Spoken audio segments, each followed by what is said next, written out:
اس قال اللہ یا عیسیٰ انی متوفیک و رافعک الی، یاد کرو جب کہ اللہ نے عیسیٰ سے کہا عیسیٰ میں تمہیں اب لے جانے والا ہوں۔ یہ لفظ ہے کہ جس کو قادیانیوں نے اصل میں بہت بڑی بنیاد بنایا ہے اپنے غلط عقیدے کی،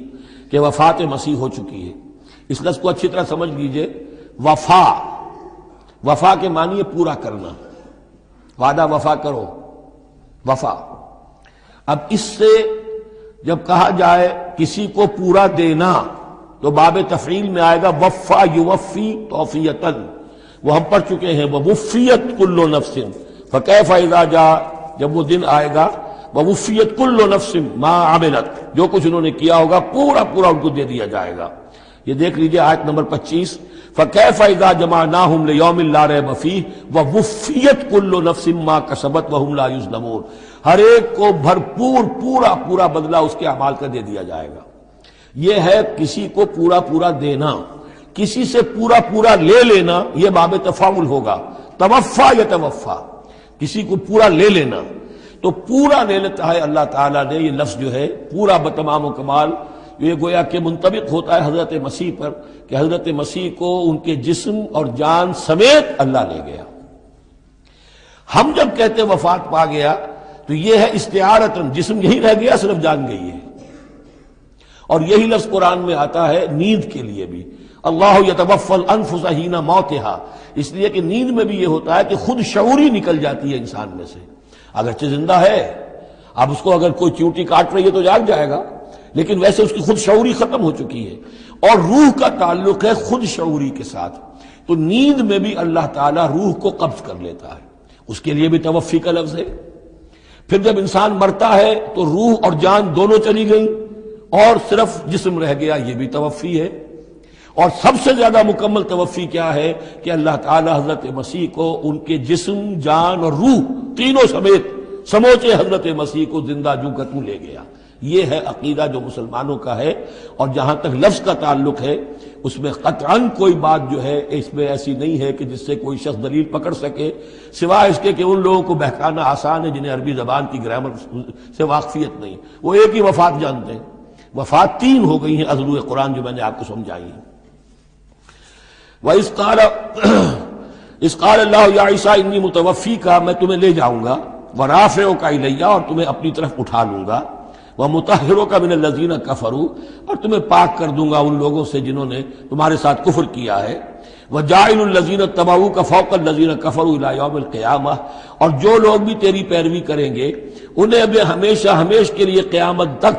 ان کے اوپر رکھوں گا کہ جنہوں نے کفر کیا ہے تیرے ساتھ، جو تیرا انکار کر رہے ہیں یہودی، اس کے بعد سے جو پسے ہیں آج تک پس رہے ہیں۔ حضرت مسیح سن 30 میں اٹھا لیے گئے یا 33 میں، اور اس کے بعد سے آپ کو معلوم ہے کہ مسلسل سن 70 عیسوی میں ہیکل سلیمانی ختم ہوا، 1,20,000 یا 1,33,000 یہودی ایک دن میں ٹائٹس نے قتل کیے یروشلم میں حضرت مسیح کے رفع سماوی کے 40 برس بعد۔ ان کا ہیکل سلیمانی بھی وہ جو ہے وہ ختم کر دیا گیا، اب اس کی ایک دیوار ہے، میں بتا چکا ہوں 1927-28 برس ہو گئے ہیں کہ ان کا کعبہ گرا پڑا ہے۔ 1917 سے پہلے تک، بلکہ یوں سمجھیے پہلے 500 برس تک تو ان کا داخلہ بھی ممنوع تھا۔ یہ تو حضرت عمر کے ہاتھوں جب فتح ہوا ہے، یہ ڈائسپورا کا ان کا پیریڈ کہلاتا ہے، ایک پیریڈ ان کا کیپٹیوٹی کا تھا، جبکہ وہ نبوکدنضر لے گیا تھا انہیں اور بیبیلونیا میں قید میں رکھا ہے، وہ ہے ان کا پیریڈ آف کیپٹیوٹی۔ اس کے بعد واپس آئے حضرت عزیر کے زمانے میں، دوبارہ دوسرا ٹیمپل بنایا، اس کے بعد یہ ٹیمپل سن 70 عیسوی میں ختم ہوا، اور ڈائسپورا کہلاتا ہے کہ منتشر ہو جانا، انہیں وہاں سے نکال دیا گیا تھا کہ تم دفع ہو جاؤ یہاں سے، فلسطین میں تم نہیں رہ سکتے۔ کوئی روس چلا گیا، کوئی ہندوستان چلا گیا، کوئی مصر چلا گیا، کوئی اور یورپ چلا گیا، پوری دنیا میں پھیل گئے۔ یہ ڈائسپورا اولاً ختم ہوا ہے حضرت عمر رضی اللہ تعالیٰ عنہ کے ہاتھ سے، جب فتح ہوا ہے یروشلم۔ اس وقت حضرت عمر نے اس کو یروشلم کو اوپن سٹی قرار دیا کہ یہاں عیسائی بھی آ سکتے ہیں، مسلمان بھی آ سکتے ہیں، یہودی بھی آ سکتے ہیں، یہ سب کا مشترک شہر ہے۔ لیکن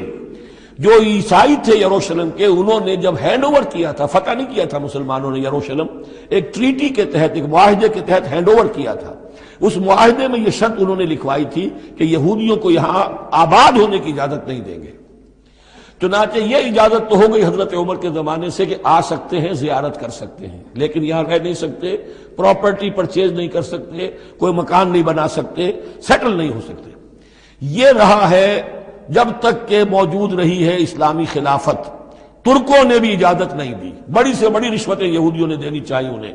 اور در حقیقت خلافت کا خاتمہ جو کروایا یہودیوں نے وہ اس لیے کہ انہیں یہ نظر آتا تھا کہ اس خلافت کے ہوتے ہوئے ہمارے لیے ممکن نہیں رہے گا کہ ہم کسی طرح بھی فلسطین میں دوبارہ آباد ہو سکیں۔ لیکن پھر برطانیہ کے جو وزیر تھا بالفور، اس کے ذریعے سے انہوں نے بالفور ڈیکلریشن 1917 میں حاصل کیا ہے، پھر ان کو حق ملا ہے کہ یہ یہاں آ کر جائیداد بھی خرید سکتے ہیں، سیٹل بھی ہو سکتے ہیں، اور اس کے یوں سمجھیے کہ 31 برس کے بعد پھر اسرائیل کی ریاست وجود میں آئی ہے۔ یہ تاریخ ذہن میں رہے۔ اگرچہ 1917 کے بعد سے انہیں کچھ سانس تو مل گیا ہے، اب ایک طرح سے محسوس ہوتا ہے کہ دنیا میں بڑے اقتدار پر ہیں، مٹھی بھر ہیں، یہ زیادہ سے زیادہ 13-14 ملین ہے، 1.5 کروڑ سے بھی کم، لیکن پوری دنیا کی سب معیشت جو ہے اس کا بڑا حصہ ان کے کنٹرول میں ہے۔ لیکن پھر بھی یہ سب کچھ جو ہے وہ عیسائیوں کی سپورٹ کی وجہ سے ہے۔ اگر عیسائی ان کی مدد نہ کریں تو ان کا تو یوں سمجھیے کہ ٹکڑے اڑا کر رکھ دیں عرب ایک دن میں۔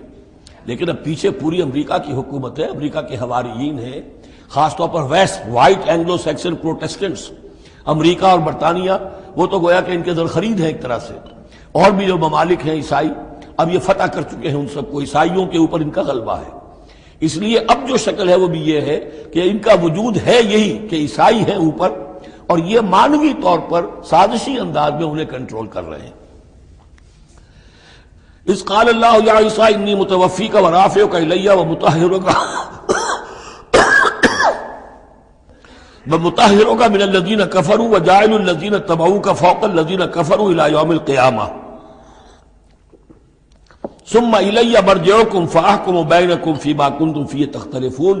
پھر تم سب جو ہے تمہارا لوٹنا میری ہی طرف ہے، اور پھر میں تمہیں بتا دوں گا اور فیصلہ کر دوں گا تمہارے مابین ان باتوں میں جن میں تم اختلاف کر رہے تھے۔